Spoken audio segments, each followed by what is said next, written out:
Hello students, this is Anand Shekhar Vasisht and I welcome you all on Engineers Adda 24/7 and Gate Adda 24/7. So students, आप लोग अगर BTech के graduates हैं तो आपने SSC IMD की जो वैकेंसी होगी उसके लिए फॉर्म फिल किया होगा। हम लोग ने भी सजेस्ट किया था कि आप किसी भी ब्रांच से हो, अगर आपने बीटेक ग्रेजुएट भी हैं तो अभी आप वहाँ उस फॉर्म को फिल करने के लिए एलिजिबल हैं। लेकिन हो सकता है नॉन इलेक्ट्रॉनिक्स एंड टेलीकम्युनिकेशन या non computer science and IT के जो बीटेक ग्रेजुएट्स हैं उन्होंने फॉर्म फिल करते में जो पेपर 2 है उसमें सब्जेक्ट चूज करने में कोई मिस्टेक कर दी हो। एक बार आज हम इस पेपर 2 में जो फिजिक्स या इलेक्ट्रॉनिक्स एंड टेलीकम्युनिकेशन या कंप्यूटर साइंस का सिलेबस है उसको एनालाइज करेंगे और फिर उसके बाद डिसाइड करेंगे कि हमने जो डिसीजन लिया है वो सही है या गलत है। लेकिन गलत डिसीजन हुआ तो क्या सर, 18 अक्टूबर डेट निकल गई, अब तो फॉर्म फिल हो गया? नहीं, एसएससी ने एक दिन का एक विंडो दिया है करेक्शन का। वहां पर मुझे लगता है कि जो पेपर आपने सेलेक्ट किया है उसको भी आप चेंज कर सकते हो। शायद ये फैसिलिटी हो कि उस पेपर को भी हम चेंज कर सकें। तो भागा दौड़ी में वहां पर उस टाइम पर फिर कोई बड़ी मिस्टेक ना कर दें, इसके लिए पहले आज ही डिसाइड कर लेते हैं। टाइम बहुत कम बचा है हमारे पास, अभी टाइम है डिसाइड करने का कि हमें कौन सा पेपर अटेम्प्ट करना चाहिए, कौन से पेपर की प्रिपरेशन हम कर सकते हैं। तो चलिए वो एनालाइज करेंगे। अच्छा, आपको इसी तरीके से और एग्जाम्स के नोटिफिकेशन टाइम पर मिलते रहें, वहाँ पे आप चूक ना जाओ, इसी तरीके से मिस्टेक ना हो जाए लास्ट में at the end form fill करते में। तो इसके लिए अड्डा 24/7 की ऐप इंस्टॉल कर लो। देखो यहाँ यूट्यूब चैनल पर तो नोटिफिकेशंस आपको मिलते ही हैं, अड्डा 24/7 की ऐप पर भी आपको नोटिफिकेशंस मिलते रहते हैं। लाइक अगर डेट आने वाली लास्ट डेट तो आपको वहीं पर नोटिफिकेशन आ जाएगा। तो अगर ये ऐप आपके मोबाइल में होगी तो आपको अपनी प्रिपरेशंस को बनाए रखने के लिए भी पुशअप्स मिलता रहेंगे, है ना। तो इसके अलावा ये सारे फीचर्स जो हैं ये बिल्कुल फ्री आपको मिलेंगे वहाँ पर, है ना। तो अड्डा 24/7 की ऐप इंस्टॉल कर लीजिए। अगर नहीं है तो कैसे इंस्टॉल करना है उसको, सिंपल से इसी वीडियो के डिस्क्रिप्शन में आप जाओगे तो आपको लिंक मिल जाएगा, उस लिंक पर क्लिक करिए और अड्डा 24/7 की ऐप इंस्टॉल कर लीजिए। उसके अलावा आप इंजीनियर्स अड्डा 24/7 के चैनल पर तो है, अगर आपने गेट अड्डा 24/7 का चैनल सब्सक्राइब नहीं किया तो उस चैनल को भी सब्सक्राइब कर लीजिए, क्योंकि डेफिनेटली वहाँ पर भी आपके जो टेक्निकल सब्जेक्ट्स हैं उनसे रिलेटेड कंटेंट आपको मिलता रहता है, आपके किसी न किसी एग्जाम के लिए वो भी बेनिफिशियल है। तो ये चैनल भी आपको सब्सक्राइब कर लेना है। अच्छा, तो आज हम बात करने वाले हैं कि जो पेपर 2 सेलेक्ट किया था हमने, पेपर 1 जो सेलेक्ट किया है वो पेपर 1 तो कॉमन है सब लोग के लिए, बट पेपर 2 में physics, computer science and IT and electronics and telecommunication में से कुछ चूज करना था हमें। हमने कुछ चूज कर लिया, कहीं कोई मिस्टेक तो नहीं कर दी। उस मिस्टेक को सुधार सकते हैं क्या अभी हम? उस मिस्टेक को सुधारने के लिए हाँ, एक विंडो है फॉर करेक्शन। आपको एक टाइम दिया जाएगा, उस टाइम में आप उसको करेक्ट कर सकते हो। देखते हैं कौन सा टाइम है वो जिसमें हम करेक्ट कर सकते हैं। तो आप यहाँ पर देख सकते हो, ये ऑफिशियल जो नोटिस है इसमें date of window for application form correction including online payment. Online payment के अलावा एप्लीकेशन फॉर्म में करेक्शन से रिलेटेड जो भी है अगर कुछ करना है तो एक दिन है जिस दिन एक विंडो है जो ओपन होगी कि आप वो कर सकते हो, और वो है 25 अक्टूबर। तो चलिए 25 अक्टूबर ध्यान से रखना है, इस दिन भूलना नहीं है। इस दिन अगर हम डिसाइड करते हैं कि हमने जो पेपर फिल किया है, हो सकता है हमने फिजिक्स फिल किया हो सकता है हमने computer science and IT fill किया हो सकता है हमने इलेक्ट्रॉनिक्स एंड टेलीकम्युनिकेशन फिल किया हो, तो कुछ चेंज करने की गुंजाइश है, अभी सोच लेना है अभी हमें, है ना। एग्जाम दिसंबर में आई होप आप लोग प्रिपेयर कर ही रहे होंगे किसी ना किसी साइंस में। यहाँ पर इस चैनल में भी आपको फिजिक्स, इलेक्ट्रॉनिक्स एंड टेलीकम्युनिकेशन से रिलेटेड कंटेंट मिल ही रहे होंगे, या आप और किसी भी मैनर में कर ही रहे होंगे। उसके अलावा एसएससी आईएमडी के लिए तीनों ब्रांचेज के लिए डेडिकेटेड बैच अड्डा 24/7 की ऐप पर ऑलरेडी स्टार्ट हो गए हैं, और वो भी बहुत नॉमिनल कॉस्ट में वो बैचेज हैं, आप उनको ज्वाइन कर सकते हैं बहुत कम कॉस्ट में, अफोर्डेबल कॉस्ट में। चलिए तो पहले एक बार फिजिक्स का एनालाइज कर लेते हैं। देखो मुझे क्या लगता है, कंप्यूटर साइंस एंड आईटी वाले जो स्टूडेंट हैं जिन्होंने बीटेक किया है कंप्यूटर साइंस एंड आईटी से, या फिर जिन्होंने बीएससी या बीसीए किया है विद 1 सब्जेक्ट फिजिक्स, बीटेक में तो 1 सब्जेक्ट फिजिक्स होता ही है 1 साल, खैर, या डिप्लोमा किया है, तो उन लोगों ने कंप्यूटर साइंस एंड आईटी पढ़ा हुआ है, उनको वही करना चाहिए। बाकी ब्रांच वालों को कंप्यूटर साइंस एंड आईटी की तरफ नहीं जाना चाहिए, क्योंकि काफ़ी लंबा चौड़ा है। कोई छोटी मोटी C++ थोड़ा होता तो फिर भी हम लोग कर सकते हैं जो नॉन CSIT है। तो मेरा तो ये सजेशन है, केवल जो CSIT वाले हैं वो CSIT फिल करें आराम से और उसी में एग्जाम को अटेम्प्ट करें। है ना। बाकी लोग के लिए ज़्यादातर जो कन्फ्यूजन हो सकता है वो उन लोग के लिए हो सकता है जिनकी ब्रांच इलेक्ट्रॉनिक्स एंड कम्युनिकेशन नहीं है, लाइक इलेक्ट्रिकल है, लाइक सिविल है, मैकेनिकल है ना। कोई भी बीटेक, किसी भी बीटेक के लिए एलिजिबिलिटी थी यहाँ पे, तो आप लोगों ने फिल किया होगा। तो चलिए फिजिक्स की बात करते हैं। यहाँ पे फिजिक्स का सिलेबस की बात करें तो फिजिक्स का सिलेबस में क्या क्या पार्ट है देखो। सबसे पहले तो मैकेनिक्स है। मैकेनिक्स में यूनिट्स एंड डायमेंशंस, ये 11th क्लास का जो फर्स्ट चैप्टर होता था, SI unit, Newton's law of motion, ये हमारा न्यूटन्स लॉ ऑफ मोशन 3 जो इक्वेशंस बनती थी, है ना, ये भी फिजिक्स में होता था, है ना। Conservation of linear and angular momentum, projectiles, मतलब ये मैकेनिक्स वाला जो पार्ट है 11th क्लास में जो स्टार्टिंग की 2-3 यूनिट्स होती थी, वो वाला पार्ट सारा नज़र आ रहा है ना, वो वाला सारा पार्ट नज़र आ रहा है। लेकिन हो सकता है ये आपके अब टच से आउट हो गया हो, लेकिन मुझे लगता है जो मैकेनिकल वाले स्टूडेंट हैं वो तो खेल जाएंगे इसके साथ। तो मैकेनिकल वालों के लिए ये बेस्ट सूटेबल लगा एक टॉपिक। तो आगे बढ़ते हैं, देखते हैं दूसरा टॉपिक। मैं यहाँ पर मेंशन कर देता हूँ, मैकेनिकल वाले स्टूडेंट्स को तो खुश हो जाना चाहिए वाले टॉपिक को देख करके, उड़ा देंगे इसको। तो उसके बाद बात करते हैं थर्मल फिजिक्स। ये तो थर्मोडायनेमिक्स वाला पार्ट हो गया, ये भी तो मैकेनिकल वाले स्टूडेंट्स पढ़ते ही हैं, है ना। फिजिक्स के पॉइंट ऑफ व्यू से आप तो उसकी एप्लीकेशंस उसको बहुत बड़े लेवल पर पढ़ रहे होते हो। तो अगर कोई मैकेनिकल का स्टूडेंट होगा तो उसको ये वाला टॉपिक भी बहुत अच्छे से आराम से हो जाएगा उसका, ये वाले में कोई दिक्कत वाली बात नहीं होनी चाहिए। पूरा थर्मोडायनेमिक्स, थर्मल से रिलेटेड जो थर्मल एप्लीकेशंस हैं वो सारे इसमें नज़र आ रहे हैं, ठीक है। उसके बाद नेक्स्ट स्टार्ट हो जाता है वेव एंड ऑस्किलेशंस। ये पार्ट हो जाता है 12th में जो फिजिक्स में होता था। मैकेनिकल वाले स्टूडेंट्स हो सकता है इससे आउट ऑफ टच हो गए हों, तो मैकेनिकल वाले स्टूडेंट्स को ये वाला जो यूनिट है, ये वाला जो पार्ट है, इसको सोच लेना चाहिए, इसको देख लेना चाहिए और ये देखना चाहिए क्या इसको वो रीड आउट कर सकते हैं, क्या इसको पढ़ सकते हैं। क्वेश्चंस हालांकि वन लाइनर क्वेश्चंस बन करके आएंगे, बहुत ज़्यादा बड़े बड़े क्वेश्चंस नहीं आएंगे। अगर आप एक नॉर्मल सिंपल सी बुक से अगर पढ़ लेते हैं बिना कोई न्यूमेरिकल्स लगाए हुए, केवल अगर आप उसको समझ लेते हैं कंसेप्ट को, तो आप क्वेश्चंस को आराम से अटेम्प्ट कर पाएंगे, वन लाइनर क्वेश्चंस होंगे। तो क्या आप ये वाला जो पार्ट है इसको पढ़ सकते हैं क्या? देखो 3 पार्ट में से 2 पार्ट अभी फेवरेबल में आ रहे हैं मैकेनिकल वाले स्टूडेंट्स के लिए। ये तीसरा पार्ट के लिए थोड़ी मेहनत करनी पड़ सकती है। आप यहाँ पर देख सकते हैं जो सिलेबस वाला पार्ट है, क्या क्या कौन से टॉपिक हैं, एक बार वीडियो को पॉज करके देख सकते हैं इस चीज़ को। इसके बाद बात करें इलेक्ट्रिसिटी एंड मैग्नेटिज्म। भाई जो इलेक्ट्रिकल वाले स्टूडेंट्स हैं, उन इलेक्ट्रिकल वाले स्टूडेंट्स ने अगर electronics and communication, electronics and telecommunication नहीं फिल किया है, तो एक यही है जो इलेक्ट्रिकल वालों के लिए सपोर्टिव है ये वाला टॉपिक। क्योंकि इलेक्ट्रिकल वाले स्टूडेंट्स अपना बीटेक में इलेक्ट्रिसिटी एंड मैग्नेटिज्म, ये electric charge, field, potential, EMFT में पढ़ते हैं ये वाला, है ना। ईसी वाले भी पढ़ते हैं और इलेक्ट्रिकल वाले भी पढ़ते हैं। ईएम देखो, Faraday's law of EM, self inductance, LRC circuit, Motors, transformers, ये सारा इलेक्ट्रिकल का है। तो ये इलेक्ट्रिकल वालों को एक टॉपिक अभी तक सपोर्ट करते हुए मिला, मैकेनिकल वालों को 2 टॉपिक सपोर्ट करते हुए मिले जिनमें कुछ नहीं करना पड़ेगा उनको, वो पहले से ही प्रो हैं। इलेक्ट्रिकल वाले इसमें आराम से प्रो हैं सब लोग, इलेक्ट्रिकल के जो स्टूडेंट्स हैं। फिजिक्स की बात कर रहे हैं अभी तक हम, है ना। एटमिक स्ट्रक्चर की बात करें, एटमिक स्ट्रक्चर की बात करें, electron, measurement of E by M, measurement of Planck's constant, Rutherford, ये जो बेसिक फिजिकल केमिस्ट्री का पार्ट भी कह सकते हो आप इसको, बेसिक फिजिक्स वाला पार्ट कह सकते हो, ये है। तो ये एक छोटा सा पार्ट है और ये इतना बहुत ज़्यादा टफ नहीं होगा। अगर आप इसके लिए डिवोट करोगे अगर 4-5 दिन, तो आराम से बहुत अच्छे से इसको कर सकते हो, है ना। 12th क्लास की बुक से भी पढ़ोगे तो ये वाला पार्ट बहुत अच्छे से कवर हो जाएगा। आप बुक को पढ़ लोगे, अगर सारी चीज़ें समझ लोगे ना, वही मोर देन एनफ होगा। इसके बाद इलेक्ट्रॉनिक्स वाला पार्ट जो है, ये thermo ionic emission, diodes, triodes, PN junction, diode, transistor, amplifier, ये वाला पार्ट ईसी वालों के लिए है। जो उनकी ब्रांच ईसी है उनके लिए बहुत अच्छे से, ये बहुत सिंपल, बहुत बेसिक है।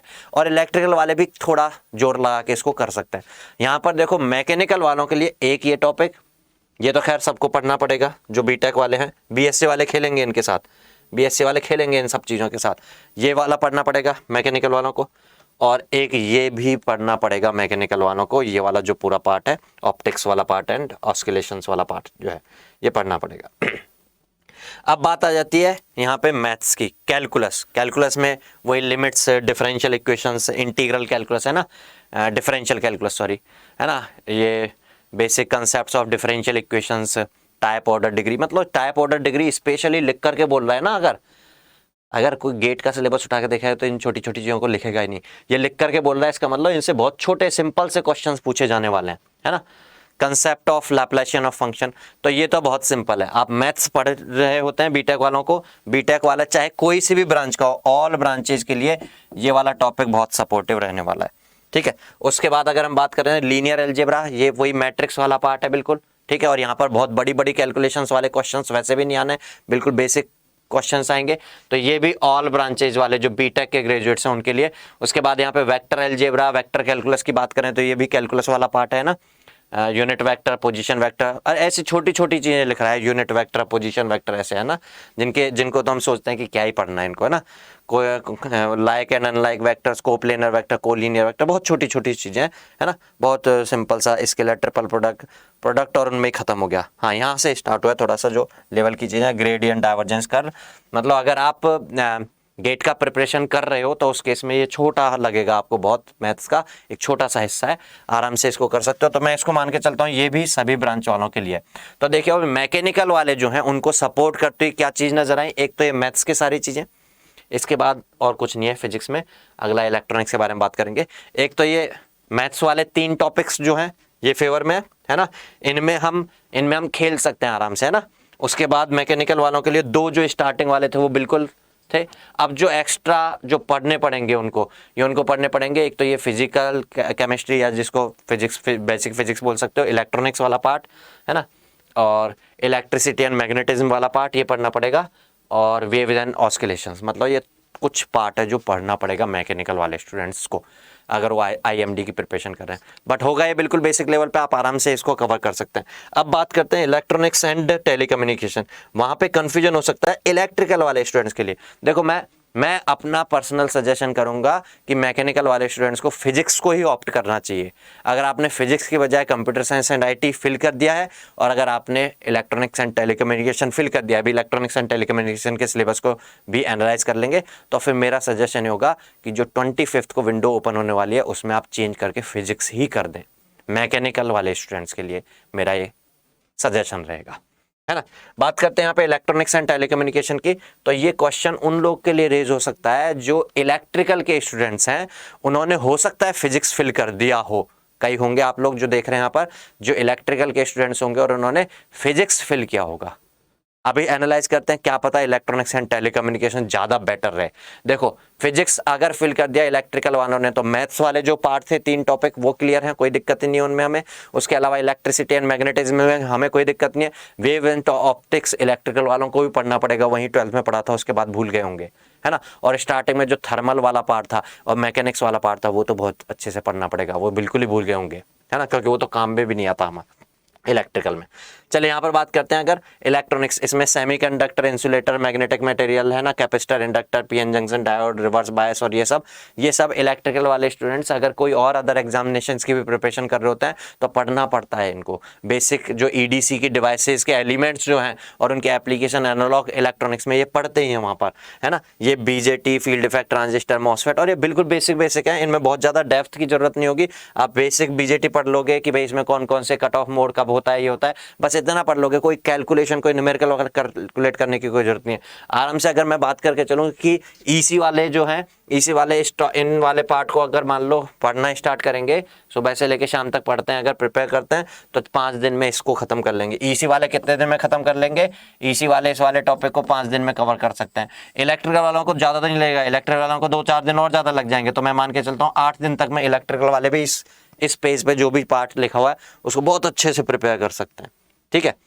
उसके बाद बात करते हैं इंट्रोडक्शन ऑफ नेटवर्क थ्योरम। भाई इसमें तो ईसी वाले और इलेक्ट्रिकल वाले बराबर ही होते हैं, बल्कि मैं मान के चलूंगा इलेक्ट्रिकल वाले ज़्यादा प्रो होते हैं, क्योंकि उनके मशीन्स में नेटवर्क के बेसिक्स कंसेप्ट यूज में आ रहे होते हैं, वो ज़्यादा बड़े प्रो होते हैं, ठीक है। तो यहाँ पर बात करें तो ये थ्योरम्स हैं, किरचॉफ्स लॉ है, superposition, maximum power transfer, Thevenin theorem, ये है ना। Current relationship in resistance, inductance, क्या बेसिक इलेक्ट्रिकल एलिमेंट्स हैं। Concept of reactance, acceptance, conductance, impedance, admittance, मतलब नेटवर्क थ्योरी की भी बेसिक चीज़ें हैं ना। उसके बाद 3 फेज सप्लाई, ये 3 फेज सप्लाई ईसी वालों से आप इलेक्ट्रिकल वाले अगर हैं तो ज़्यादा आप अच्छे से समझ पाएंगे थ्री फेज सप्लाई को, है ना। डेल्टा कनेक्शन डायग्राम ये तो खैर सब जानते हैं, relation between line and phase end voltage current series, ये आरएलसी में क्या रिलेशनशिप होता है करंट वोल्टेज सीरीज और इन सब का, रेजोनेंस फ्रीक्वेंसी क्वालिटी फैक्टर, ये सब मुझे लगता है कि इसमें इलेक्ट्रिकल वाले जो हैं वो लीड करेंगे ईसी वालों को, इन कंपैरिजन ऑफ ईसी ये इलेक्ट्रिकल वाले इसको लीड कर जाएंगे इस वाले टॉपिक में। उसके बाद डिजिटल इलेक्ट्रॉनिक्स है, डिजिटल इलेक्ट्रॉनिक्स बिल्कुल बेसिक है, डिजिटल इलेक्ट्रॉनिक्स की क्लासेस भी आप अटेंड कर रहे होंगे, मैं रोजाना 10 PM पर क्लास लेकर के आता हूँ, तो आप वहाँ पर देख रहे होंगे क्लासेस को। तो ये वाला काफ़ी कुछ पार्ट हो चुका है ऑलरेडी, कुछ 2-4 टॉपिक और रहे हैं वो भी हो जाएंगे आराम से, है ना। तो ये डिजिटल इलेक्ट्रॉनिक्स में चाहे आपके कोई सी भी ब्रांच हो, इलेक्ट्रिकल हो या ईसी हो, हालांकि ईसी वाले ज़्यादा थोड़े से इसमें कंफर्टेबल होते हैं, लेकिन इतना टफ है नहीं कि इलेक्ट्रिकल वालों को प्रॉब्लम हो। तो ईसी और इलेक्ट्रिकल दोनों के लिए बराबर है, मतलब इलेक्ट्रिकल के लिए अभी तक कोई प्रॉब्लम देने वाली बात है क्या, एक ही है, ये थोड़ा सा उनको पढ़ना पड़ेगा, है ना।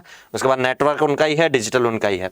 उसके बाद बात करते हैं टेलीकम्युनिकेशन, या टेलीकम्युनिकेशन की बात करें अगर यहाँ पे, तो टेलीकम्युनिकेशन में मैं देख रहा हूँ basic antenna principle, directivity, radiation pattern and fire, योग्य एंटेना, ये स्पेस आयनोस्फीयर। जो ईसी वाले स्टूडेंट्स हैं ना उनको भी ये पढ़ना पड़ेगा, क्योंकि गेट में नहीं बल्कि इंजीनियरिंग सर्विसेज एग्जामिनेशन में ये थोड़ा सा ज़्यादा हाई लेवल पे होता है, गेट में एंटेना अलग लेवल पर है, वो थोड़ा सा अलग मोड में। यहाँ पर जो क्वेश्चंस होंगे वो बेसिक वन लाइनर क्वेश्चंस होंगे, तो थोड़ा सा पढ़ना पड़ेगा, ईसी वालों को भी पढ़ना पड़ेगा, है ना, यहाँ पे एंटेना तक का वाला जो पार्ट है। उसके बाद ये मॉड्यूलेशन, एसएसबी और ये ईसी वाले इसके साथ खेल जाएंगे। इलेक्ट्रिकल वालों को थोड़ा सा यहाँ पर समझना पड़ेगा, पढ़ना पड़ेगा, कम्युनिकेशन को पढ़ना पड़ेगा, यहाँ पे कम्युनिकेशन को पढ़ना पड़ेगा। चलिए आगे देखते हैं, कम्युनिकेशन के अलावा कम्युनिकेशन क्या ही, ये पल्स मॉड्यूलेशन, ये डिजिटल कम्युनिकेशन हो गया, मतलब इसमें इलेक्ट्रिकल वालों को अपना टाइम देना पड़ेगा, इसमें इलेक्ट्रिकल वालों को अपना टाइम देना पड़ेगा। ये दोनों स्लाइड में जो है, ईसी वालों को भी देना तो पड़ेगा ही, खैर ईसी वालों को तो पढ़ना ही पड़ेगा, लेकिन इलेक्ट्रिकल वालों को एक नई शुरुआत के साथ इनको पढ़ना पड़ेगा।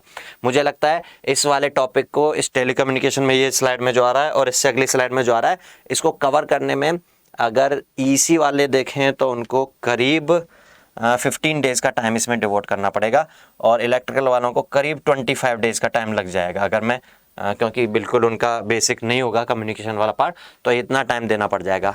अब आपको ये डिसाइड करना है इलेक्ट्रिकल वालों को कि यहाँ पर टाइम देना कंफर्टेबल हो आप यहाँ पर, या फिजिक्स के थर्मल मैकेनिक्स और बेसिक जो एटॉमिक स्ट्रक्चर वाला पार्ट था, ऑप्टिक्स एंड ऑस्किलेशंस वाला पार्ट था, उसमें टाइम देने में आप कंफर्टेबल हो।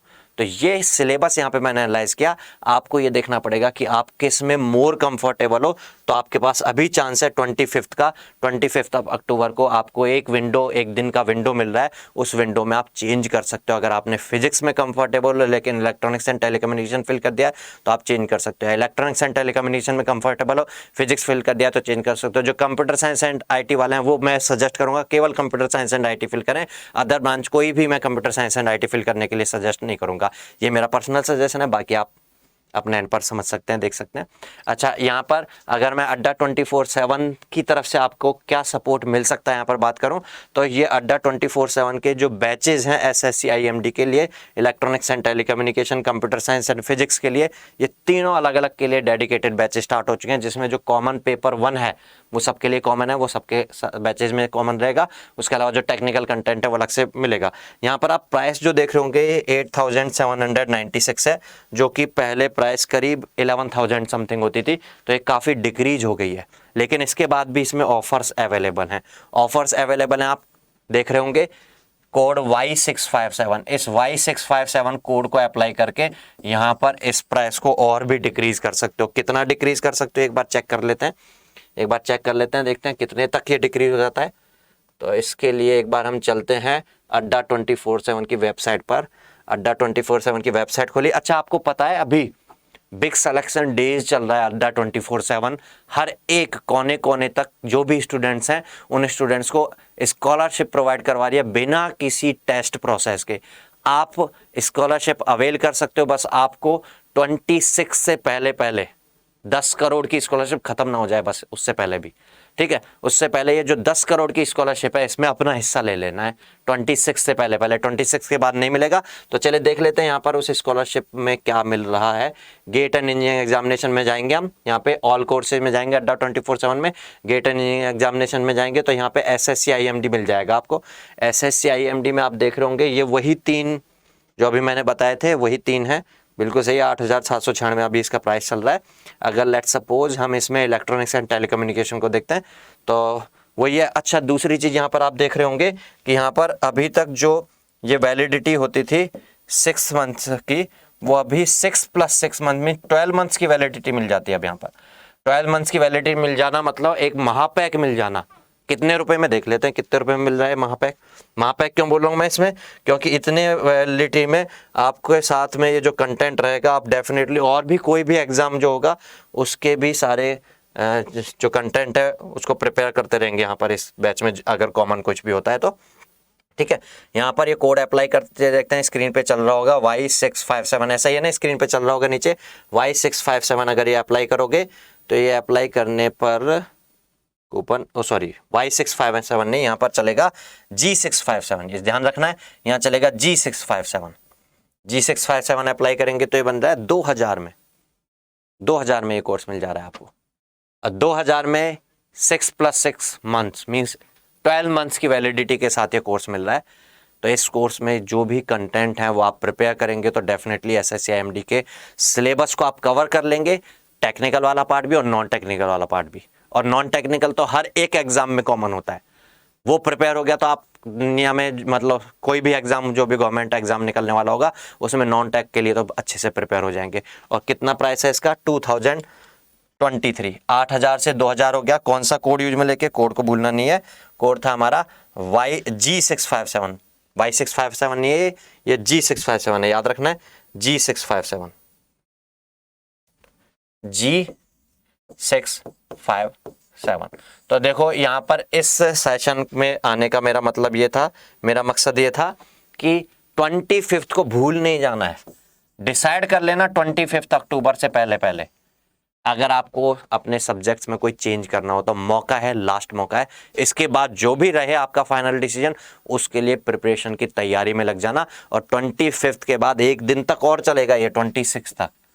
26 से पहले पहले आप इन बैचेस को ज्वाइन कर लो तो आपको काफ़ी कम प्राइस में ये मिल जाएंगे, है ना, केवल 2000 में ये बैच मिल जाएगा। तो आप इस बात का भी थोड़ा सा ध्यान रखना है, ये भूल नहीं जाना है इस चीज़ में। तो आई होप यहाँ से आपको ये जो चीज़, जो नॉलेज मिली है ये हेल्प करेगी डेफिनेटली। तो मुझे लगता है कि आप मुझसे आने वाले सेशंस जो SSC IMD के मैं इलेक्ट्रॉनिक्स एंड टेलीकम्युनिकेशन के सेशंस ले रहा हूँ रोजाना 10 PM पर, उनमें मिलते रहेंगे, आपके कंटेंट की प्रिपरेशन वहाँ पर करते रहेंगे बिल्कुल फ्री इसी यूट्यूब चैनल पर। इसी यूट्यूब चैनल पर मिस इंजीनियर्स अड्डा 24/7 पर मिलते रहेंगे हम रोजाना 10 बजे इलेक्ट्रॉनिक्स एंड टेलीकम्युनिकेशन के लिए, SSC IMD की प्रिपरेशन के लिए। उसके अलावा आप डेडिकेटेड बैचेस भी ज्वाइन कर सकते हो अड्डा 24/7 की ऐप में। और उसके अलावा अड्डा 24/7 की ऐप में आप फ्री कंटेंट, नोटिफिकेशंस, क्विजेज वगैरह से भी अपनी प्रिपरेशन कंटिन्यू मेंटेन करके रख सकते हो। अगर आपने ऐप इंस्टॉल नहीं किया तो ऐप को इंस्टॉल करें, इस सेशन को लाइक करें, अपने फ्रेंड्स लोग के साथ शेयर करें। अगर अभी तक आपने चैनल को सब्सक्राइब नहीं किया तो चैनल को सब्सक्राइब भी करें। चलिए मिलते हैं आगे आने वाले किसी सेशन में, तब तक के लिए गुड बाय, टेक केयर।